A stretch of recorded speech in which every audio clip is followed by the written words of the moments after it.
Hi friends, welcome to Excel Tamizha. இன்னைக்கு நம்ம பார்க்க போற ஃபார்முலா பாத்தீங்க அப்படின்னா செல். இந்த செல்ல பாத்தீங்கன்னா கிட்டத்தட்ட ஒரு 10 டைப்ஸ் ஆஃப் மெத்தட்ஸ் இருக்கு.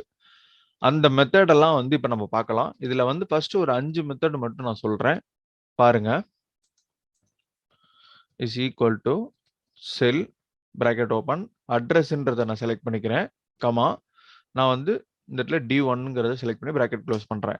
இப்ப நான் எந்த செல்ல செலக்ட் பண்ணியிருக்கனோ அதை நமக்கு ரிஃப்ளெக்ட் பண்ணி காமிக்குது. இந்த D1ன்றது இங்க இருக்கா, அதை தான் நமக்கு இங்க கொண்டு வந்திருக்கு. ஸோ இதுதான் ஃபர்ஸ்ட் மெத்தட். அட்ரஸ்ன்றது செலக்ட் பண்ணா is equal to cell bracket open கோல் அப்படின்னு சொல்லியிருக்கல, இது காலம். அது நான் என்ன பண்றேன், சேம் D1 செலக்ட் பண்ணிக்கிறேன். பாருங்க, ஃபோர்த் காலம் அப்படின்னு சொல்லி நமக்கு காமிக்குது. ஸோ இதுதான் இதனோட வேல்யூ. சரிங்களா? இப்போ பாருங்க 1 2 3 4. ஸோ ஃபோர்த் காலத்தை நம்ம செலக்ட் பண்ணிருக்கோங்கிறது தான் இங்கே காமிக்குது. இஸ் ஈக்குவல் டு செல்.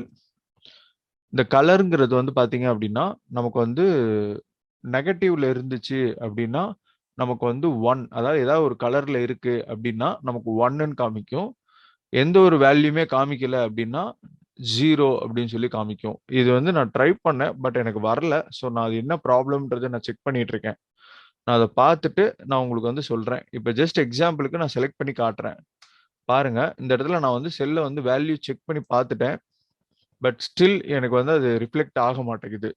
அது ஏன்றதை நான் பார்த்துட்டு இருக்கேன். பார்த்துட்டு நான் உங்களுக்கு சொல்றேன். ஆனா இந்த கலர்ன்ற இது எதுக்காக யூஸ் ஆகுது அப்படின்னா, இந்த இடத்துல இன்கேஸ் நம்ம கலர் கொடுத்துருக்கோம் ஒரு ஃபாண்ட்டுக்கு அப்படின்னா நமக்கு 1ன்னு வரும். எந்த ஒரு கலரும் கொடுக்கல, வெறும் நார்மல் பிளாக்ல இருக்கு அப்படின்னா அதுக்கு 0 அப்படின்னு சொல்லி ரிஃப்ளெக்ட் ஆகணும். இப்போ நான் இங்க ரெட் கொடுத்துருக்கேன், பட் ஸ்டில் 0 தான் காமிக்குது. ஸோ அது என்னன்றதை பார்க்கணும். இப்போ அடுத்தது பாருங்க, is equal to cell bracket open condense அப்படின்னு இருக்குல்ல, அதை செலக்ட் பண்ணிக்கிறேன். கமா நான் அந்த வேல்யூவை செலக்ட் பண்ணிக்கிறேன். ஸோ அந்த செல்ல நம்ம என்ன வேல்யூ கொடுத்துருக்கோமோ அது அப்படியே ரிஃப்ளெக்ட் பண்ணும். அதுதான் கண்டென்ஸ்ன்ற ஃபார்முலாவுடைய மெத்தடு. இப்போ அடுத்தது பாருங்க, is equal to cell bracket open, இந்த இடத்துல ஃபைல் நேம் அப்படிங்கிறத செலக்ட் பண்ணியிருக்கேன். கமா நான் இப்போ அந்த செல்லை செலக்ட் பண்ணிக்கிறேன். Bracket close. இப்போ இதை நான் எங்க சேவ் பண்ணி வச்சிருக்கேன், எந்த ஷீட் இது அப்படிங்கிறத நமக்கு காமிக்கும். ஸோ டி காலத்தில் எக்ஸல் ஒர்க்குன்ற இடத்துல ஹைப்பர் லிங்க்ன்ற எக்ஸல் ஃபைலில் ஷீட் 2ல நம்ம செலக்ட் பண்ணியிருக்கோம் அப்படிங்கிறது தான் இந்த இடத்துல நமக்கு லொக்கேஷன் காமிக்குது. ஸோ இதுதான் ஃபைல் நேமோடைய மெத்தடு. ஸோ மொத்தம் 5 மெத்தடு சொல்லியிருக்கேன்.